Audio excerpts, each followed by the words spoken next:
सृष्टि से पहले सत नहीं था, असत भी नहीं, अंतरिक्ष भी नहीं, आकाश भी नहीं था। छिपा था क्या, कहाँ, किसने ढका था उस पल को, अगम अतल जलती कहाँ था।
अंग्रेजी हुकूमत और तालीम की वजह से उभरने वाले नए बुर्जुआई तबके में ज्यादातर ऊंची जात के हिंदू ही थे, जिन्होंने दलितों पर, जो ज्यादातर खेतीहर मजदूर थे, अपने अत्याचार जारी रखे।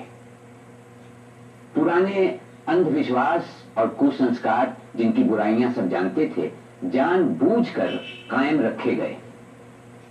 दलितों, हरिजनों और पिछड़ी जातियों में ज्ञान और शिक्षा के फैलाव पर रोक थी। उन्हें गांव और नगर के समाज से परे रखकर उन पर तरह तरह के अत्याचार किए गए।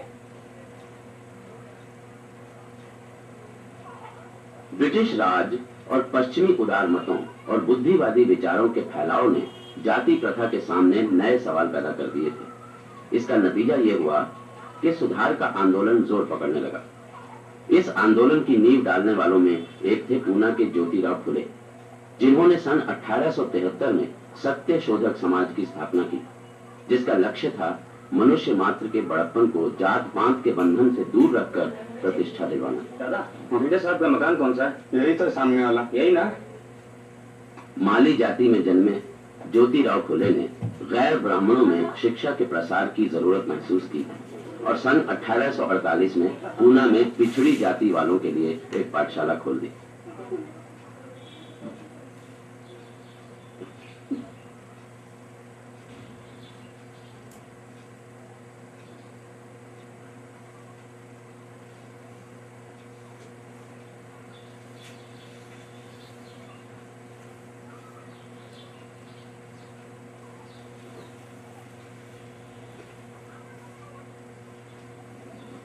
समय हो गया। मेरे विचार में अब और कोई नहीं आएगा। दोस्तों, बच्चों, इस पाठशाला का औपचारिक उद्घाटन करने से पहले मैं हम लोगों की तरफ से उन सभी का आभार मानता हूं जिन्होंने हमारे लक्ष्य को पूरा करने की दिशा में हमारी सहायता की है। सबसे पहले मैं श्री भिड़े साहब का आभारी हूं, जिन्होंने हमें इस कोठरी में पाठशाला चलाने की अनुमति दी। मैं उन मिशनरी अध्यापकों का भी आभारी हूं, जिन्होंने हमें तरह तरह से प्रेरणा दी है। और सबसे अंत में मैं अपने ब्राह्मण मित्रों को धन्यवाद देता हूं, जो सनातनी ब्राह्मणों के दबाव में रहते हुए भी हमारे साथ रहे हैं और हमारे उद्देश्य को पूरा करने में मदद दे रहे हैं। अब मैं इस पाठशाला की प्रेरक शक्ति श्री ज्योतिराव फुले से प्रार्थना करता हूं कि वे पाठशाला का उद्घाटन करें।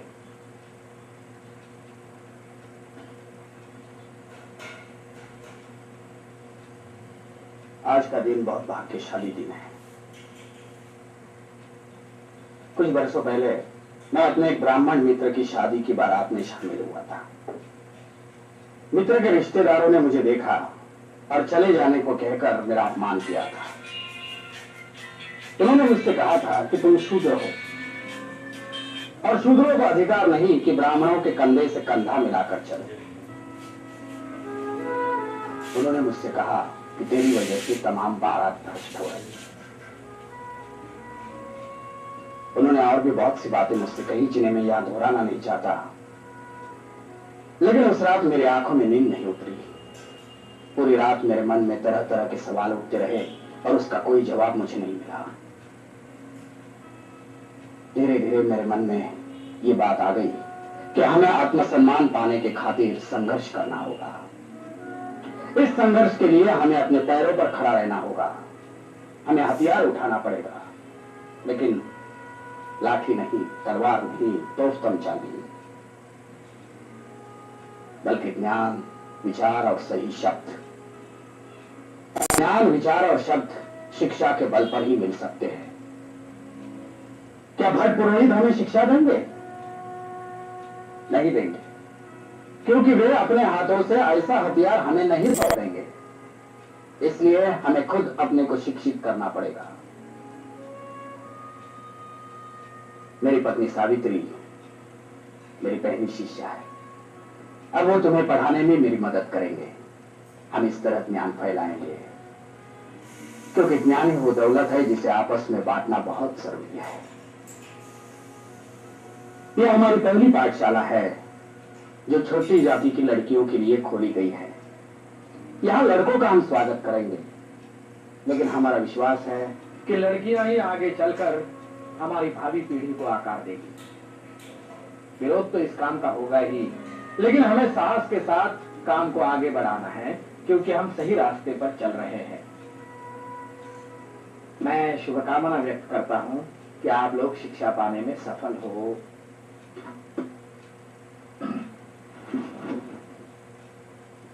अच्छा बच्चों, अब तुम सब घर जाओ। कल से तुम्हारी शिक्षा आरंभ होगी।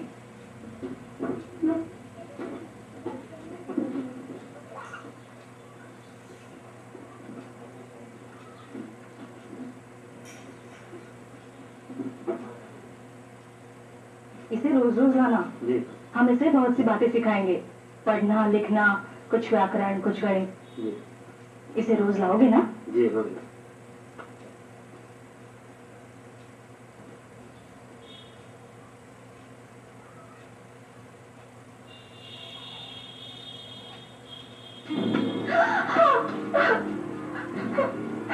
धर्म भ्रष्ट करने वालों का ऐसा ही होता है। तू हिम्मत रखो सावित्री, ये तो शुरुआत है। उनका समाज हम पर कीचड़ी उछाल सकता है और कर ही क्या सकता है। रुका सड़ा हुआ समाज, अपने हाथों पैदा किए दलदल में धंसा हुआ समाज है वो। जब हम कुंभी किसान शिक्षा पालेंगे तो कुल समाज को उलट कर रख देंगे हम, सारी कालिमा धो देंगे हम। सावित्री, तुमने जो काम शुरू किया है वो बहुत साहस का है। ये मामूली औरत की बूते की बात नहीं कि घर की दहलीज पार करके बाहर निकले और पढ़ाने का काम करे। तुम गर्व से माथा उठाकर चलो सावित्री, एक दिन साबित हो जाएगा कि हम ही सही थे। क्या हुआ ज्योति? क्या हुआ बहू को? नहीं, कुछ नहीं बाबा। तो फिर रो क्यों रही है? साड़ी पर ये गोबर और कीचड़, क्या बात है? नहीं, वो पाठशाला से लौट रही थी, तब कुछ लड़कों ने उस पर कीचड़ और गोबर फेंका। तो क्या फूल बरसाते? ज्योति, मैंने तुम्हें 20 बार समझाया है कि धर्म कर्म का मामला है, तुम बेकार टांग मत अड़ाओ। शूद्रों को और औरतों को पढ़ने लिखने का अधिकार नहीं है, लेकिन तुम मानते ही नहीं। वो पाठशाला खोलकर तुमने पूना के हर ब्राह्मण को अपना दुश्मन बना लिया है। हर ब्राह्मण नहीं बाबा, कुछ समझदार ब्राह्मण हमारे साथ भी है। तुम्हें पढ़ने के लिए स्कूल भेजा, वही मैंने गलती की। उन पादरी मास्टरों ने तुम्हारा दिमाग खराब करके रख दिया है। उसी वक्त मैं अपने समाज के लोगों की बात मान लेता तो आज ये दिन देखना न पड़ता। अरे तुम्हें करना हो तो करो, जिद्दी आदमी ठहरे, लेकिन मेरी बहू को उसमें क्यों घसीटते हो? क्योंकि शिक्षा ही इस देश को और हमारे धर्म को बचा सकती है। ये तभी हो सकता है जब हर एक को शिक्षा पाने का मौका मिले। मैं अपने धर्म को भ्रष्ट नहीं कर रहा हूं बाबा, मैं उसे सुधारना चाहता हूं। मैं आप ही से पूछता हूं कि ये कानून किसने बनाया है कि सिर्फ ब्राह्मणों को पढ़ने का अधिकार है और शूद्रों को नहीं है? यह ब्राह्मणों का बनाया हुआ कानून है, नहीं है? ये सब भगवान की आज्ञा है। भगवान को इसमें क्यों घसीटते हैं आप? हाँ? किसी भी देश में किसी भी धर्म की कोई किताब भगवान ने कभी नहीं लिखी। हर किताब मनुष्य ने लिखी है और धर्म पंडितों ने बार बार कहकर यह बात हमारे दिमाग में भर दी है कि यह भगवान की आज्ञा है ताकि हम कोई सवाल नहीं उठा सके। देखो, शूद्रों और औरतों को भगवान के नाम पर दबाया गया है और कुछ नहीं है। देखो ज्योति, मैं तुमसे बहस नहीं करना चाहता। मैं सिर्फ इतना जानता हूं कि हमारे पुरखों ने कुछ नियम बनाए हैं और हमें उनका पालन करना चाहिए, बस। हाँ, मैंने भी एक नियम बनाया है बाबा। मेरे पीछे पीछे आओ, मेरे पीछे पीछे आओ, रुको नहीं तुम मत घबराओ, धिक्कारो मनु की आज्ञाएं, शिक्षा पाओ और दिलाओ, शिक्षा का आनंद महान, ज्योति का कहना लो मान। बकवास। मध्यस्थानी स्कूल के मास्टरों ने तुम्हारे दिमाग में खुराफात भर दी है। और फिर किसी ने आपको यह भी बताया होगा कि मैं ईसाई बन रहा हूं। क्या? ईसाई? सच? धर्म बदलना समस्या का कोई हल नहीं है। हालांकि ईसाई धर्म की कई बातें मुझे सही और सच जान पड़ती है, फिर भी मैं हिंदू ही बना रहना चाहता हूं क्योंकि मैं हिंदुओं के विचार में सुधार लाना चाहता हूं। देखो ज्योति, मैं एक ही बात समझता हूं, और वो ये है कि तुम्हारी वो पाठशाला बंद होनी चाहिए और बहू का पढ़ाना भी खत्म होना चाहिए। नहीं, ये नहीं हो सकता। सब हो सकता है। देखो ज्योति, मैं तुम्हें आखिरी बार बता देता हूं कि अगर तुमने मेरी और अन्य लोगों की आज्ञा का पालन नहीं किया तो तुम्हें और तुम्हारी पत्नी के लिए इस मकान में कोई जगह नहीं है। तुम्हें ये मकान छोड़ना पड़ेगा। जैसे आपकी मर्जी।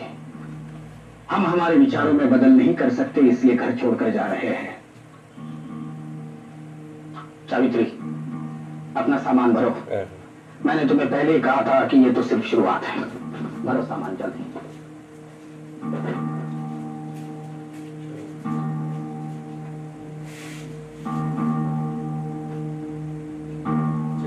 ज्योति, तू पागल हो गया है। विराट पागल।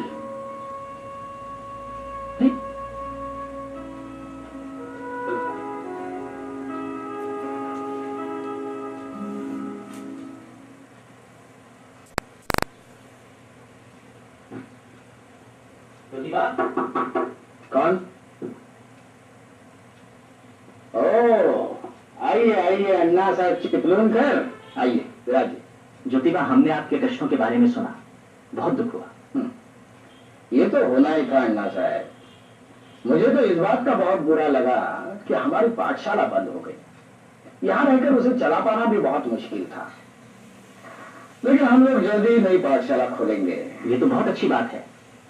हम आपसे मदद मांगने आए थे। कहिए। वही दक्षिणा प्राइज कमेटी वाला बखेड़ा, कुछ जानकारी रखते हैं आप? हाँ, जानता हूं।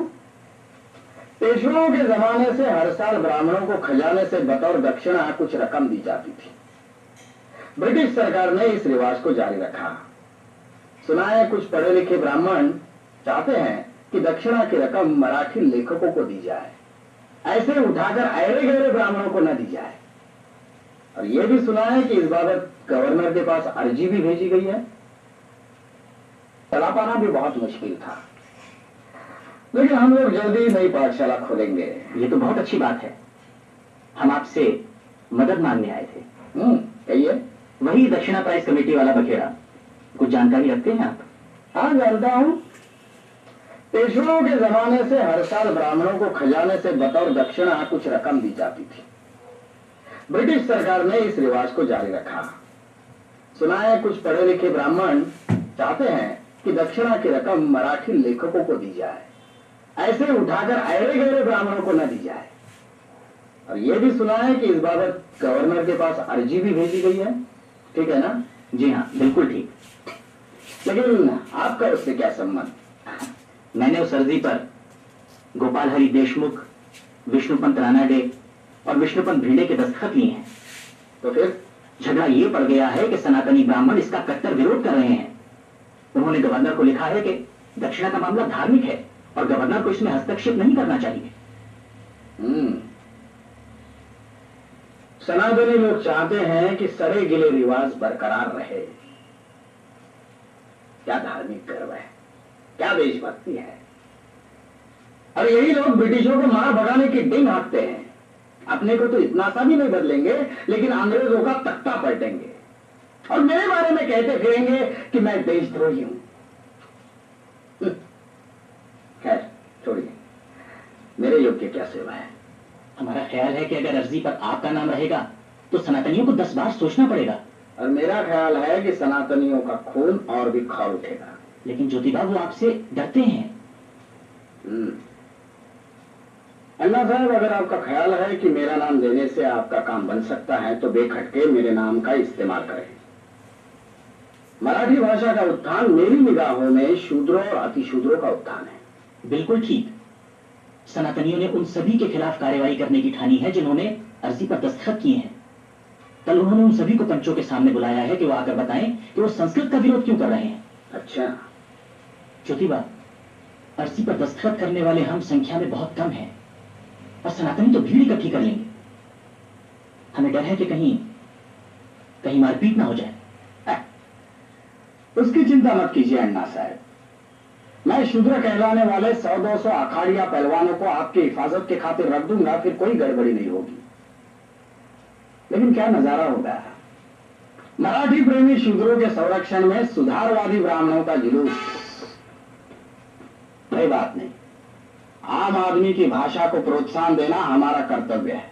आप चिंता मत कीजिए अन्ना साहब, हम इस दक्षिणा वाली पुरातन रूढ़ी को बंद करके ही रहेंगे। बड़े शर्म की बात है कि तुम लोगों को रहते जुलूस शांति से निकल गया। अब वो लोग विजय मनाते घूम रहे होंगे। हम उन शूद्रों के साथ अकेले कैसे निपटते? चारों तरफ वही वही दिखाई पड़ रहे थे। और वो फूल वाला खुले, वही इन सब पापों की जड़ में है। उसी ने शूद्रों को उकसाया है। उनकी ये हिम्मत। और हमारे बरादरी वाले ब्राह्मण सबके सब बख्श हो गए। मरण मांगने दौड़े दौड़े उन्हीं के पास जाते हैं। तो नायक फुले ने नई पाठशाला खोल दी है। कहाँ? पुराने गंजपेट में। विष्णु पंत फत्ते नाम का एक ब्राह्मण वहां पढ़ाने भी जाता है। बर्दाश्त की भी एक हद होती है। अब बर्दाश्त नहीं होता, फत्ते मास्टर का जीना मुश्किल कर दो। हर समय दिन हो या रात उसे परेशान करो। जाति तो भी कहीं का। और फूले वो भी आसमान छूने चला है। अब वक्त आ गया है कि उसका पक्का पूरा बंदोबस्त कर दिया जाए, हमेशा के लिए।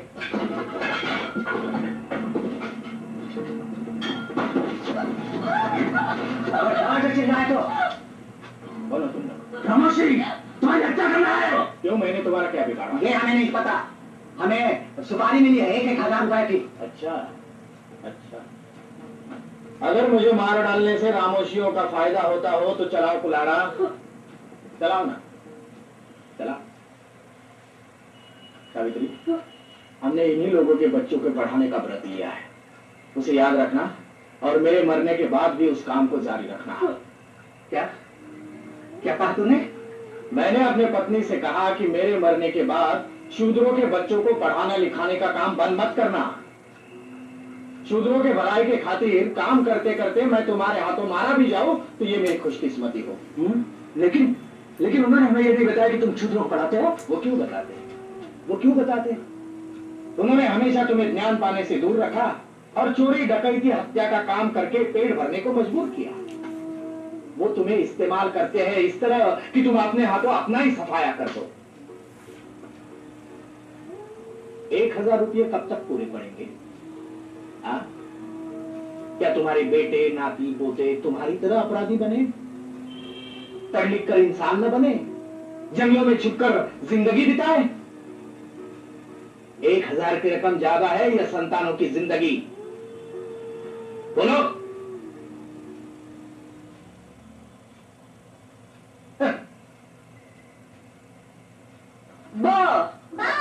बकरे का ब,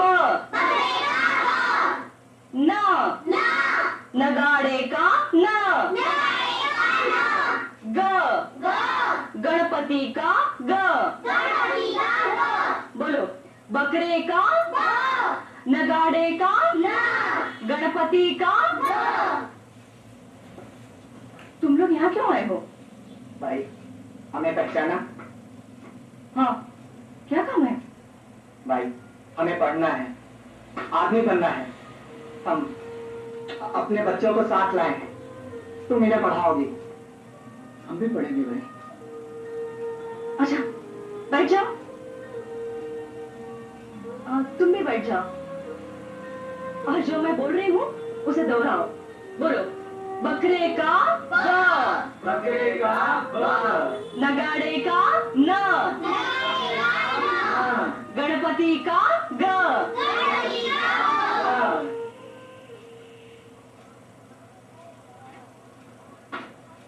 सावित्री भाई।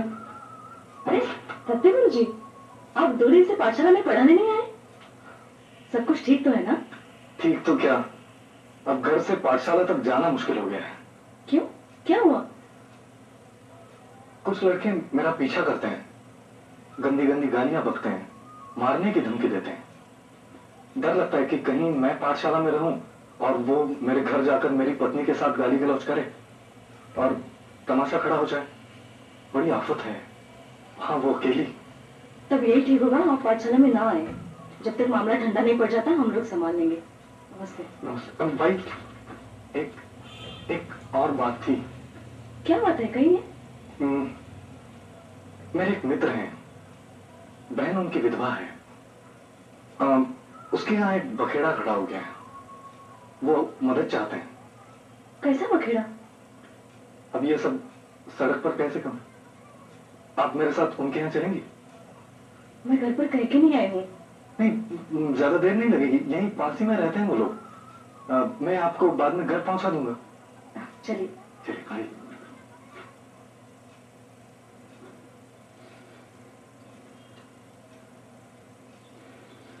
ये चलो, आप सावित्री बाई को सब बता दो। इस झमेले से अगर कोई उबार सकता है तो सिर्फ सावित्री बाई और उनके पति ज्योति बाई उबार सकते हैं। चुल्लू भर पानी में डूब मरने वाली बात है। वो सब छोड़ो, अब सावित्री बाई को सब बता दो। क्या बताएं विष्णु पंत? भाई, मेरी बहन काशीबाई 2 साल पहले विधवा होकर घर लौटी। उसके बाद हमारे एक रिश्तेदार ने यहीं इसी घर में, अब उसके पांव भारी हैं। कुछ समझ में नहीं आता क्या करें। घर के सब लोगों के होश उड़ गए हैं। सावित्री बाई, कभी कभी ऐसा लगता है ये मर क्यों नहीं जाती? ऐसा मत कहिए, हमें काशीबाई की मदद करनी चाहिए। कैसे मदद करें? पुणे से बाहर हमारा कोई सगा संबंधी भी तो नहीं है कि उसी के यहाँ भेज के चुपचाप बच्चा जन्मा दें। मैं उनसे बात करती हूँ, कोई न कोई रास्ता वो जरूर निकालेंगे। कुछ भी हो, हमें इस संकट से बचाइए। हम आपका एहसान कभी नहीं भूलेंगे। मैं काशीबाई से मिल सकती हूँ? आप उससे मिलना चाहेंगे? हाँ, उनसे मिले बगैर कुछ भी नहीं किया जा सकता। मैं जो कुछ करूंगी वो तुम्हारे लिए करूंगी। मैं तुम्हारी मदद करना चाहती हूँ।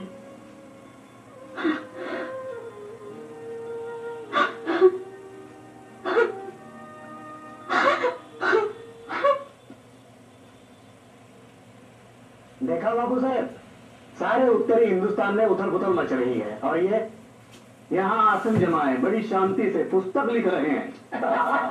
आइए। दादा साहब, क्या लिखा जा रहा है? लिख रहा हूं, पुस्तक तो पूरी नहीं हुई लेकिन नाम पक्का कर लिया है। गुलामगिरी ऐसा नाम है तो अच्छा, पर काफी उग्र है। मैं उग्र नाम ही तो चाहता हूं। खैर छोड़िए, उत्तरी हिंदुस्तान के बारे में क्या बताया? कानपुर और दिल्ली के इलाके में जबरदस्त विद्रोह हो गया है। अंग्रेजों की पलटनों के सैनिकों ने बगावत कर दी है। हिंदू और मुसलमान मिलकर अंग्रेजों के राज का विरोध कर रहे हैं। सिर्फ हूं और कोई टिप्पणी नहीं। इससे बड़ी टिप्पणी की जरूरत भी नहीं है। अंग्रेज बाकी विद्रोह की तरह इसे भी कुचल देगा। सन 1822 से लेकर 46 तक महाराष्ट्र में क्या कम विद्रोह हुए? नतीजा हर बार अंग्रेज ने दबा दिया। हो सकता है इस बार सफल हो।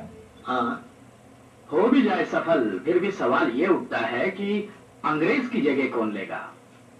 वही लोग ना जिन्होंने अपने हाथों अपना मुकुट अंग्रेजों को सौंप दिया था। देश को उसके चरणों में रख दिया था। विद्रोह और बगावत किस काम के अगर हमारा समाज नहीं बदलता? हजारों की संख्या में लोग शहीद होंगे, और क्या रखा है?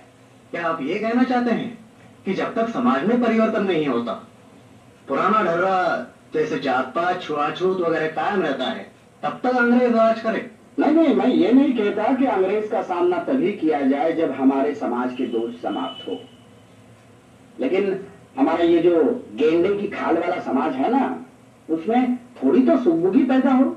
हाँ, कहीं तो कुछ हिले चले, कम से कम ये तो महसूस करे कि दलदल से बाहर निकलना है। जब तक ये नहीं होता तब तक संघर्ष करने से क्या फायदा है? मैं ऐसी देशभक्ति का कायल नहीं हूं जो सिर्फ मानती है कि हमारा समाज भला चंगा है। अरे ब्रिटिश राज ने इस मुल्क में एक नई लहर दौड़ाई है, शिक्षा का विषय लो। क्या ये मुमकिन होगा कि सनातनी ब्राह्मण समाज हम पिछड़ी जात वालों के लिए पाठशाला खोलने दे? हाँ? हालांकि मैं मानता हूं कि हिंदुस्तान में ब्रिटिशों का राज हमेशा के लिए रहने वाला नहीं है, फिर भी। अरे वाह, कोई मीटिंग चल रही है क्या? सभी मौजूद हैं जिनसे मिलना। नहीं सकते साहब, हम लोग चलते हैं। हम लोग आए थे महज एक खबर देने, बात विवाद में बदल गई। ज्योतिराव का दूसरा नाम विवाद रावी है। अच्छा चलो चलते हैं। आइए आइए सत्य साहब, क्या ख्याल है? बहुत दिन से दिखाई नहीं पड़े। हमारा तो झंझट पुराना ही है, लेकिन आज एक नई बात बतानी है। हाँ, आज सत्य साहब मुझे अपने एक दोस्त के घर ले गए थे। उनकी एक विधवा बहन है, उसी के किसी रिश्तेदार ने उसे फुसलाया और अब उसके गर्भ रह गए हैं। क्या हम कुछ कर सकते हैं? क्या कर सकते हैं? वो ब्राह्मण है। लेकिन मैं आश्वासन दे आई हूँ। ये कोई असाधारण समस्या नहीं है सावित्री, लेकिन सनातनी ब्राह्मण अपनी विधवाओं को पुनर्विवाह करने की इजाजत नहीं देते तो ऐसा ही होगा। आखिर देह को कैसे नकारा जा सकता है? ये उन्हीं की अपनी बनाई हुई समस्या है। वो औरत बिल्कुल सत्य में है, बुरी तरह से डर गई है। उनका कोई भरोसे का आदमी भी नहीं कि जिसके यहाँ प्रसूत हो सके। लेकिन वो लोग हमसे किस तरह की मदद चाहते हैं? क्या हम उसे यहाँ अपने घर ला सकते हैं उसकी प्रसूति के लिए? यहाँ? क्या हमने ब्राह्मणों को कम उकसाया है जो ये भी करें? अच्छा सर, सिर्फ आप ही ये काम कर सकते हैं। आप भी कहा करते हैं ना कि हमारे समाज में औरतों के साथ शूद्रों जैसा बर्ताव किया जाता है। अगर ये सही है तो क्या फर्क पड़ता है कि औरत ब्राह्मण है? आखिर उसे भी तो सिर झुकाकर ही सहना पड़ता है। वाह वाह वाह वाह, सुना सत्य साहब, मुझे नहीं मालूम था कि मेरी पत्नी में इतना दम है। हाँ के अलावा कह ही कह सकता हूँ अभी। मैं भाषण नहीं दे रही थी। मगर दे सकती हो, मुझे तुम पर गर्व है। डॉक्टर साहब, आप कल ही काशीबाई को लाने का इंतजाम कीजिए। कल ही ले आता हूँ, अलग सुबह। मैं अंदर वाली कोठरी खाली कराती हूँ। अच्छा, सुनो, अगर हम जगह पा जाए तो इन विधवा जैसी औरतों के लिए आसरा घर या अनाथालय नहीं खोल सकते? हाँ? आखिर ये गर्भवती औरतें कहाँ जाए? क्या कहते हैं? मेरा तो कहना है कि इससे ज्यादा उनकी बड़ी सेवा नहीं की जा सकती। अगर हम ऐसा करते हैं तो कई विधवाओं को आत्महत्या करने से या भ्रूण हत्या करने से बचा सकते हैं। ठीक है, पहले आप काशीबाई को यहाँ ले आइए, फिर देखते हैं क्या कर सकते हैं। अच्छा अच्छा अच्छा, मैं चलता हूं। होता है। काशीबाई, बच्चे का क्या नाम रखो? यशवंत। अच्छा नाम है, बहुत अच्छा।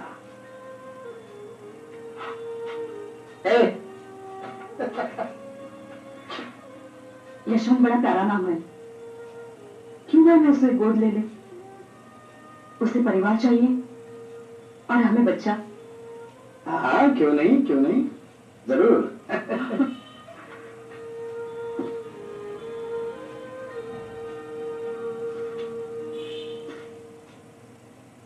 तात्या? हाँ, कौन जमदारे? हाँ, मैंने तो नहीं बुलाया। अभी हजामत की जरूरत नहीं है। नहीं, मैं तो काशीबाई के काम से यहाँ आया था। वो विधवा आपके यहाँ जो रहती है, उसका क्या काम? तो उसका सिर मुड़ने आया है? हाँ, उसने ही तो संदेशा भेजा था। तूने हिम्मत कैसी की? तू नहीं जानता क्या कि मैं विधवा के केशवापन के खिलाफ हूं? हम केशवापन के खिलाफ आंदोलन चला रहे और तू उसकी हजामत करने आया है यहां मेरे ही घर में?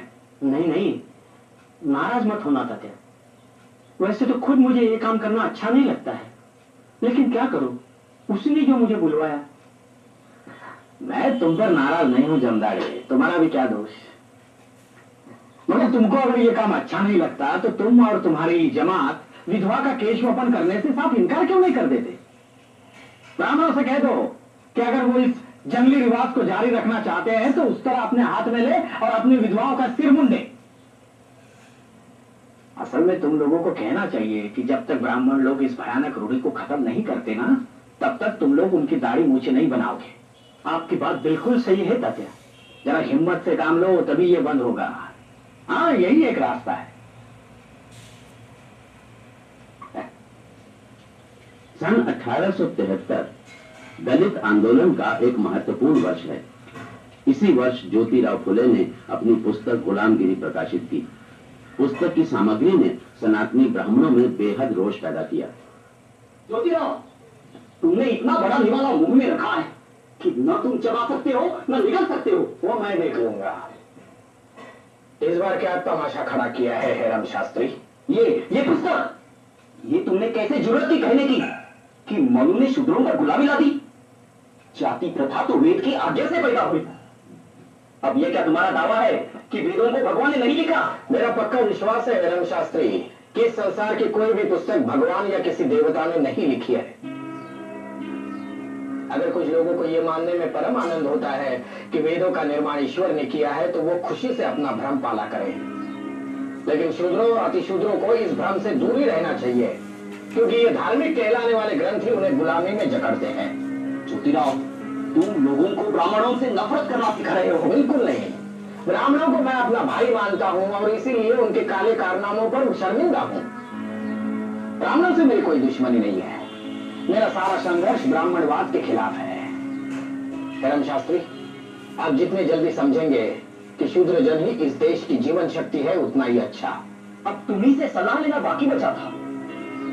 देखो ज्योतिराव, हम बताए देते हैं, ऐसी उल जलूल और गाली गलौज वाली किताबों से तुम समाज की सेवा नहीं कर सकते, समझे? ना आप ही कर सकते हैं शास्त्री जी, ये कहकर कि वेद और पुराण देवताओं के मुख से करे हैं, न ये फतवा देकर कि फुले ने उल जलूल और गाली गलौज वाली किताब छपाई है, न ये कहकर कि बकौल विष्णु शास्त्री चित्रण करके फुले पहले मराठी का व्याकरण सीखे और बाद में लिखने की सोचे। आप विद्वान कहलाने वालों में से एक भी ऐसा नहीं निकला जिसने मेरे उठाए सवालों का जवाब दिया हो। आपके पास कहने के लिए कुछ नहीं है, इसलिए दो कौड़ी का बड़कपन जता रहे हैं। पूना शहर विद्वानों की नगरी कहलाती थी, आप जैसे के रहते वो शान भी जाती रही। हेरम शास्त्री, आप हमारे साथ न चलकर देश को डुबो रहे हो।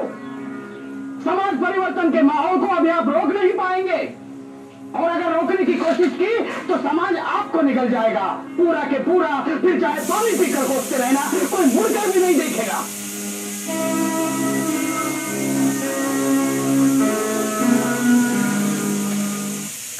गुलामगिरी पुस्तक की सफलता से उत्साहित होकर ज्योतिबा फुले ने सन 1873 में सत्यशोधक समाज की नींव डाली। मित्रों, आप सब लोग जानते ही है कि राजा राम मोहन रॉय के ब्राह्मण समाज और अपने यहाँ के प्रार्थना समाज, इन दोनों संस्थाओं को बहुत विद्वान लोगों ने जन्म दिया है। उनका ध्यान ऊंची जाति के सुधार पर लगा हुआ है। वह 101 बात उन्हीं सुधारवादी जमा हो गए हैं। वर्ण व्यवस्था का असली रूप समझने में, उसे खत्म करने में उनकी कोई दिलचस्पी नहीं है। हालांकि कुछ ऐसे भी लोग हैं जो उन्हें आसमान पर चढ़ा हुआ मानते हैं। तू मेरी तारीफ कर, मैं तेरी वाला मामला दिखाई पड़ता है जैसे कि परस्पर प्रशंसा क्लब हो। तात्या साहब, जरा मुद्दा स्पष्ट करें। हाँ जरूर जरूर। अब श्रीयुत महादेव गोविंद रानड़े को जानते होंगे, एक प्रसिद्ध सुधारवादी है। मेरे इनसे एक बार बातचीत हुई। राव साहब, मैं आपके दूसरे विवाह के सिलसिले में अभिनंदन करने आने वाला था, लेकिन मन नहीं हुआ। अब महाराष्ट्र के सुधारवादियों के नेता है, अगर उद्दंडता माने तो क्षमा करे, लेकिन मेरी समझ में यह बात नहीं आई कि जब आपकी उम्र का पुरुष 11 साल की कन्या के साथ विवाह करता है तो सुधार का काम आगे कैसे बढ़ता है? लोग आपका सम्मान करते हैं, आपको मानते हैं, इसलिए किसी ने कुछ कहने का साहस नहीं किया। मैं ठहरा कुंभी किसान, मैं किसी से नहीं डरता, इसलिए कह रहा हूं। दादा साहब, आप शायद नहीं जानते, मेरे पिता ने आग्रह किया, इसलिए मुझे विवाह करना पड़ा।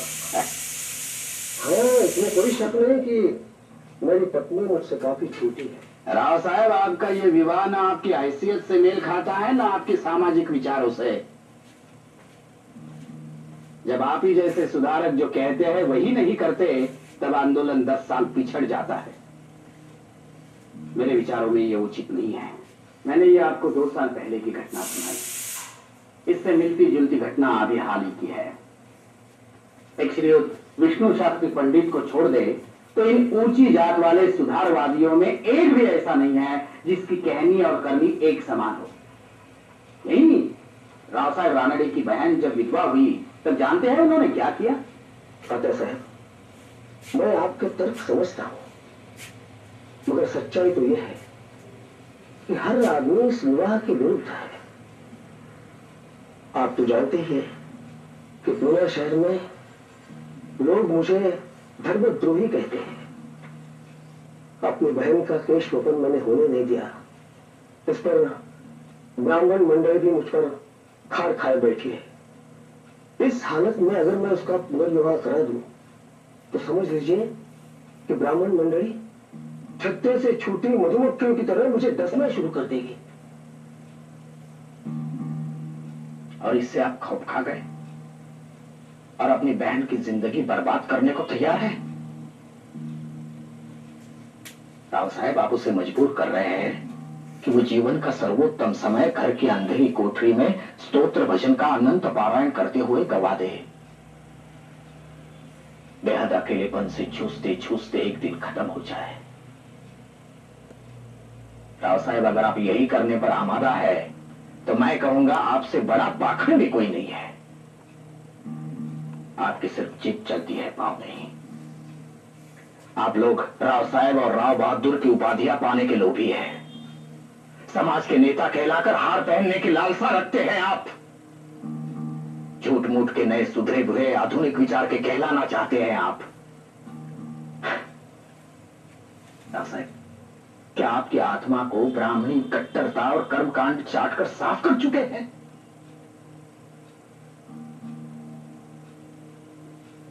अरे आपसे तो हम कुंभी के साथ भले हैं, हमारी कोई औकात नहीं, कोई सामाजिक प्रतिष्ठा नहीं, लेकिन हम लोग जो कहते हैं वही आचरण में उतारते हैं। मुझे बहुत दुख है, बहुत निराशा। मुझे आपसे यह उम्मीद नहीं थी कि आप इस सड़ी गली सामाजिक मान्यताओं के सामने घुटने टेक देंगे। मेरे कहने का मतलब यह है कि ऊंची जात वालों का सुधार आंदोलन में शामिल होना किसी क्लब की गप्पा गोष्ठी में शामिल होने के बराबर है। लोग उनके तारीफ के पुल बांधेंगे, उन पर किताबें लिखेंगे, लेकिन समाज एक कदम भी आगे नहीं बढ़ेगा। समाज को आगे ले जाने का काम शूद्रों और अतिशूद्रों को ही करना पड़ेगा, और इसी लक्ष्य से सत्य शोधक समाज की स्थापना की जा रही है।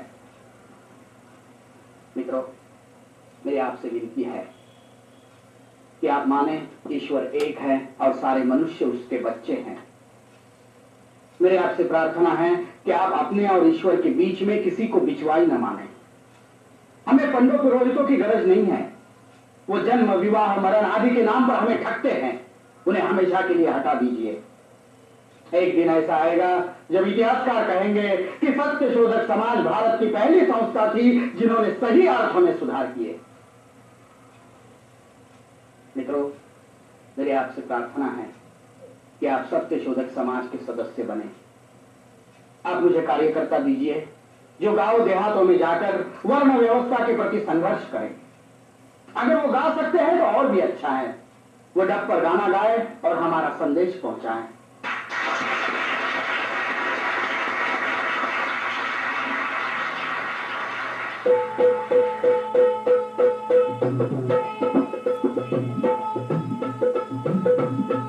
है सूर्य बड़ा ही नेक, देता तो सबको उजाला एक, चांद भी होते नहीं अनेक, मेघ का जल भी सबको एक, क्यों न तब मानव हो सब एक जी जी जी, क्यों न तब मानव हो सब एक जी जी जी, क्यों न तब मानव हो सब एक जी जी जी जी जी जी। मनुष्य है ईश्वर का वरदान, सभी को सिरजा एक समान, खोखली ब्राह्मणपन की शान, झूठ है छुआ छूत की बात, कहे ज्योतिबा सच को पहचान जी जी जी, कहे ज्योतिबा सच को पहचान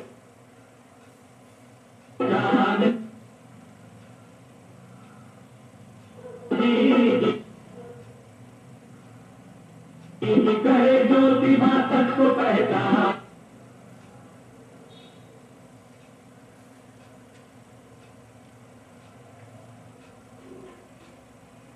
जी जी जी जी जी जी।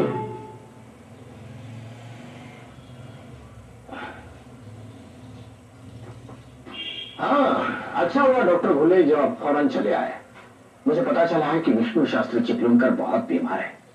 मैं चाहता हूं कि आप उनकी जांच करें। तात्या साहब, विष्णुपंत सनातनियों के नेता है, आप पर कीचड़ उछाला करते हैं, अपने आप को मराठी भाषा के शिवाजी महाराज कहते हैं, आपकी बदनामी का मौका ढूंढते रहते हैं। उन्हें देखने मैं जाऊं? पूना में बहुत से ब्राह्मण डॉक्टर हैं, आप मुझे इसमें क्यों घसीटते हैं? पूना में डॉक्टर जरूर है डॉक्टर भोले, लेकिन आपकी बराबरी का एक भी नहीं है। दूसरी बात यह भी है कि विष्णु शास्त्री नेक आदमी है, उनकी देशभक्ति की सराहना करनी होगी। वे जीप चलाने वाले सुधारवादियों में से नहीं है, उनके विचार और आचार में फर्क नहीं रहा है। ऐसे सनातनियों का विरोध तो करना ही होगा, लेकिन उनसे नफरत नहीं करनी चाहिए, जाति तौर पर गुस्सा भी नहीं होना चाहिए। जाइए, अब जाकर उन्हें दिखाइए।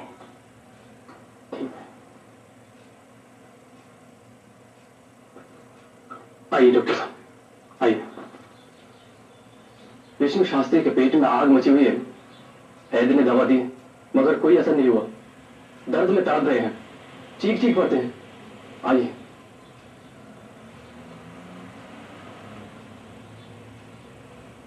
शास्त्री जी, शास्त्री जी, डॉक्टर साहब आए हैं। यही कुछ भी डॉक्टर मिला पूरे पूना शहर में? अरे मरना तो मुझे है ही, कम से कम शूद्र की छुई दवा खाकर तो न मरने दो।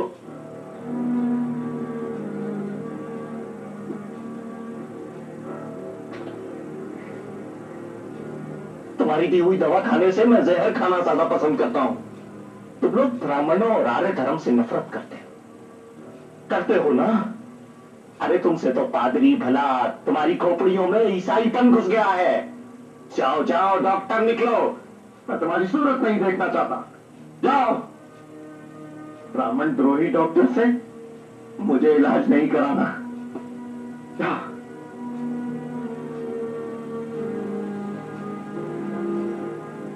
माफ कीजिए डॉक्टर भोले, मुझे पहले ही समझना चाहिए था कि विष्णु शास्त्री आपका अपमान कर सकते हैं।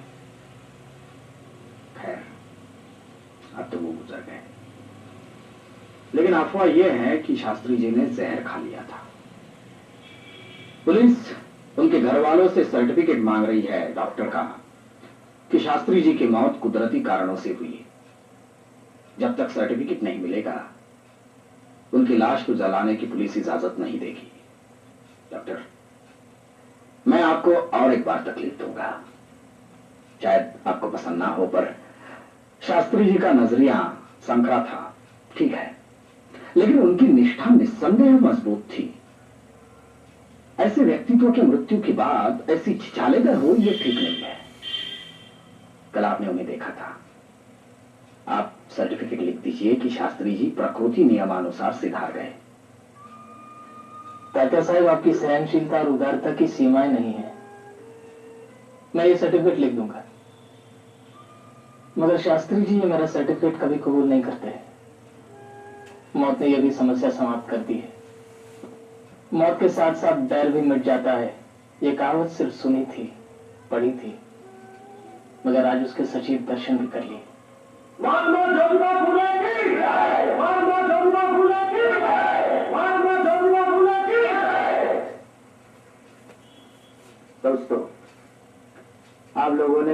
जैसे गैर पढ़े लिखे और मामूली आदमी के लिए जो प्रेम, जो भक्ति दिखाई है, उसके लिए आभार प्रकट करने को मेरे पास शब्द नहीं है।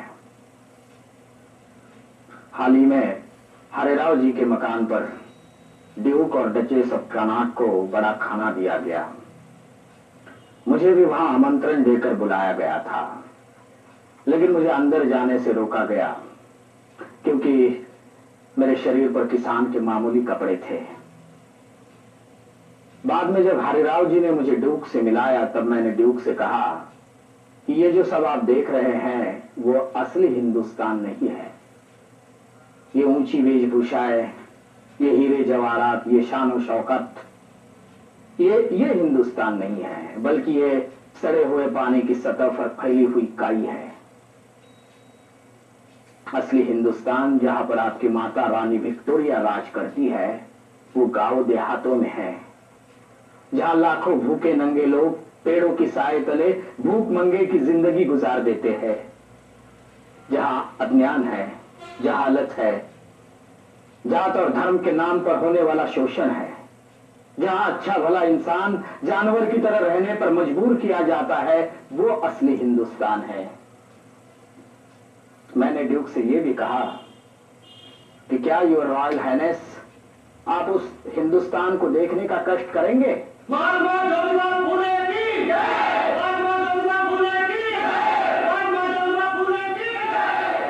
इन्हीं लाखों लोगों के अधिकारों की मांग पूरी करने के खातिर हमने सत्यशोधक समाज की स्थापना की है, लेकिन अभी तक हमारी मांगे पूरी नहीं हुई है। इसलिए हमें अपने संघर्ष को और भी आगे बढ़ाना है। ऊंची जात वालों ने सार्वजनिक सभा और इंडियन नेशनल कांग्रेस द्वारा हिंदुत्व के नाम पर ज्यादा अधिकार मांगते हुए आंदोलन शुरू किया है। यह अच्छा है। महात्मा ज्योतिबा फुले की सन 1890 में मौत हुई। इसके 30 साल बाद सबकी खातिर अधिकार मांगने के लिए राजनीतिक आंदोलन का उनका सपना तब पूरा हुआ जब महात्मा गांधी के नेतृत्व में इंडियन नेशनल कांग्रेस आम हिंदुस्तानी की संस्था बनी। सन 1932 में जब महात्मा गांधी को येरवड़ा जेल में बंद कर दिया गया, तब उन्होंने ज्योतिबा के सपने को सही मानते हुए कहा था, ज्योतिराव फुले सच्चे अर्थों में महात्मा थे। इसलिए मेरी आपसे विनती है कि आप सत्यशोधक समाज से जुड़े रहिए, सत्यशोधक समाज के काम को आगे बढ़ाइए। अगर हम में एकता रहेगी तो हम समाज को बदल सकते हैं।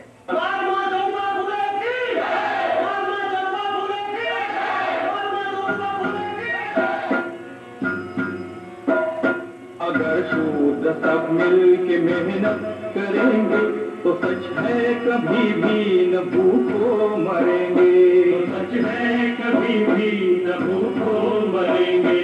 अगर शूद्र बच्चे पढ़ेंगे लिखेंगे तो इंसान की जिंदगी वो जिएंगे, तो इंसान की जिंदगी वो जिएंगे। भरा दुर्गुणों से उसे भीख मत दो, शराबी जुआरी को आश्रय नहीं दो। जो टूटे लहू धर्म कहते न उसको, सिखाए जो नफरत नहीं धर्म है वो, सिखाए जो नफरत नहीं धर्म है वो। मुसलमान हो शूद्र हो या ईसाई, सभी उसके बंदे सभी भाई भाई, सभी उसके बंदे सभी भाई भाई। ये ऊंचा ये नीचा यही है बुराई, नहीं देश की इससे होगी भलाई, नहीं देश की इससे होगी भलाई। जहाँ सत्य रहता वहीं पर तो ईश्वर, जहाँ पर है ईश्वर है आनंद वहीं पर, जहाँ पर है ईश्वर है आनंद वहीं पर। बिना ज्ञान के सत्य पावो तो क्यों कर, है शिक्षा दिलाती सदा ज्ञान कावर, है शिक्षा दिलाती सदा ज्ञान कावर, है शिक्षा दिलाती सदा ज्ञान कावर, है शिक्षा दिलाती सदा ज्ञान कावर। जाति प्रथा की वजह से माजी में कई जन समूहों पर अत्याचार तो होते आए, साथ ही साथ दिमागी काम और हाथ की कारीगरी में फासला रहा है। दर्शन और फलसफे का आम जिंदगी से कोई ताल्लुक नहीं रहा है। हमें इस जहनियत को पूरी तरह बदलना होगा, क्योंकि ये आधुनिक हालात और जमहूरी असूल के बिल्कुल खिलाफ है। जमाना बराबरी के हक में है, और कम से कम हिंदुस्तान में बराबरी हमारी मंजिल होनी चाहिए। हिरण्यगर्भात् समवर्तताग्रे भूत